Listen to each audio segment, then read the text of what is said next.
Bonjour à tous, une nouvelle vidéo pour étirer les muscles qui se situent au niveau de la gorge.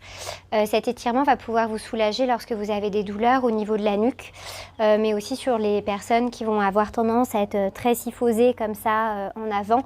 Beaucoup de tension sur la zone qu'on appelle ensemble au cabinet le tendon central. Et aussi chez des personnes qui vont avoir tendance à beaucoup serrer les dents et donc avoir beaucoup de tension sur la partie antérieure.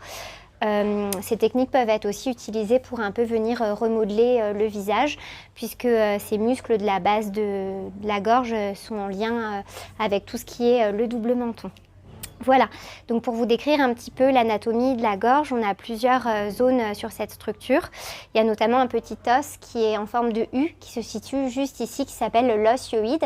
Cet os hyoïde est suspendu en fait par deux types de muscles, les muscles sus-hyoïdiens qui vont attacher la mandibule, l'os du haut du bas de la mâchoire, jusqu'à l'os hyoïde, et ensuite les muscles sous-hyoïdiens qui vont être sous l'os hyoïde et qui vont plutôt aller sur la clavicule et les premières côtes.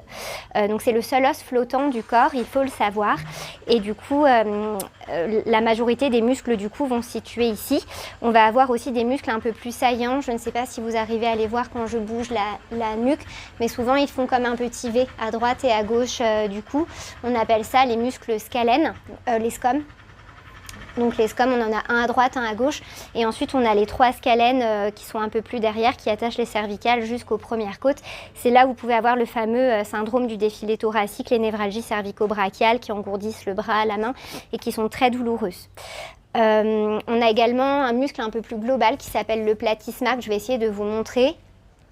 Donc c'est vraiment quand on vient faire des mimiques faciales qui va souvent s'activer en lien avec la mâchoire aussi. Et donc en fait, il prend comme ça, comme des petites cordelettes tout le long de la gorge. Alors comment étirer cette zone-là? Déjà pour le scom, donc il va partir de la base de l'oreille, un peu l'arrière du crâne, et il va revenir jusqu'au niveau de la clavicule. On va venir, la tête assez droite, juste incliner son oreille vers son épaule. Donc là j'étire mon scom du côté droit bien sûr, en inclinant ma tête à gauche. Et une fois que je suis là, je vais légèrement redresser le menton. Le but n'est pas de se casser le cou, on ne va pas se faire mal derrière, hein. On va juste mettre en tension légèrement le muscle. Donc je vous remonte de face, j'incline et légèrement je lève mon menton vers le plafond. Vous allez sentir une petite tension sur le côté latéral de la gorge. Ça peut également chez certaines personnes qui ont tendance à vraiment beaucoup utiliser la mâchoire, tirer jusqu'un peu dans l'oreille. On va maintenir la position, on inspire, on souffle comme d'habitude, on reste environ 15 à 30 secondes et on fait pareil de l'autre côté. Donc j'amène mon oreille vers mon épaule et ensuite légèrement je lève le menton vers le haut. Donc vous verrez peut-être que chez vous il y a un scom qui va un peu plus tirer que l'autre, qui sera un peu plus saillant en fonction de si vous êtes droitier, gaucher, en fonction de si vous avez des asymétries au niveau de la mâchoire et de son utilisation. Donc vous pouvez rester un petit peu plus longtemps sur la zone qui tire davantage. Maintenant on va venir étirer donc le platysma, le grand muscle dont je vous ai parlé qui prend vraiment toute cette base-là. Alors je fais attention au micro. On va venir mettre sa paume de main sur son sternum, donc l'os qui est ici au milieu du thorax. On vient faire un petit crédit de peau, donc on remonte la peau vers le haut, puis on appuie assez fermement. Et là, on va venir descendre vers le bas. Donc le but va être vraiment d'appuyer sur le muscle pour le maintenir. On va le mettre en tension. Et ensuite, on augmente cette mise en tension tout simplement en venant lever son menton vers le plafond. Pareil, il ne faut pas que ça vous crée d'inconfort postérieur. Tout se passe uniquement devant, donc n'allez pas casser comme ça le cou complètement en arrière.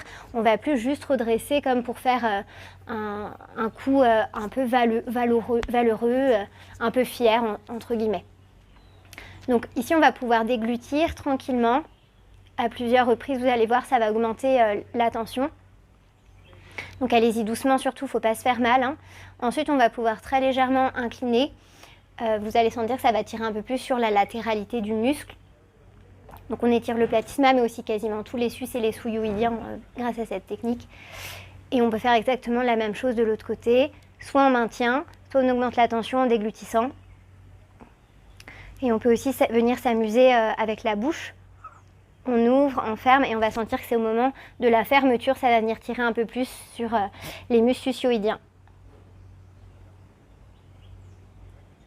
Et on peut faire pareil de l'autre côté.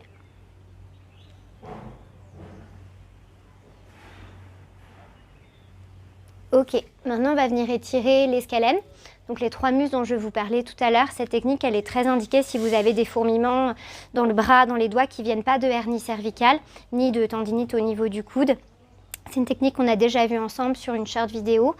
Donc vous allez venir pencher un petit peu, enrouler un petit peu la tête en avant, comme pour faire un léger double menton. Une fois qu'on est là, on va aller amener l'oreille vers l'épaule. Donc ici, j'incline ma tête côté gauche. Ensuite, on va regarder son épaule. Donc là, on effectue une rotation. Vous voyez, c'est pas le même mouvement. Ça commence à tirer sur la partie latérale et un peu plus en arrière que tout à l'heure. Et une fois qu'on est là, on va tout simplement venir amener son bras, paume de main vers le plafond et donc vers l'arrière. Et là, vous allez sentir que ça va assez fort tirer. Ça peut également fourmiller aussi un petit peu dans les doigts. Donc pareil que d'habitude, on inspire, on expire. On reste environ 15-30 secondes et on va faire pareil de l'autre côté, on revient doucement, on amène l'oreille vers l'épaule, on tourne, on regarde son épaule, on amène le bras en arrière, donc une rotation externe du bras, paume de main vers le plafond, vers le ciel, bras en arrière, on inspire et on souffle.